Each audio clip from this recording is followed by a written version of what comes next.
Sinusubukang sapawan ang nag-iisang king ng mga rapper. Kaso lahat ay bumagsak, palpak, wasak, trippings, no counter. May ibang sumasabay pero talagang mahirap matalo. Dami ng sumasakay pero ako lang ang nakaupo sa trono.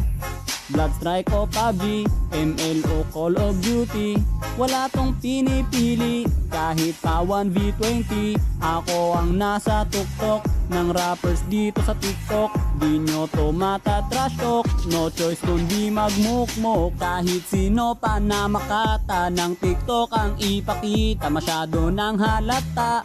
Lahat yan malalata, wala nang dapat pang masabi. Hinahamon ko si Almighty, anong masasabi mo boy? Rap battle tayo, unggoy.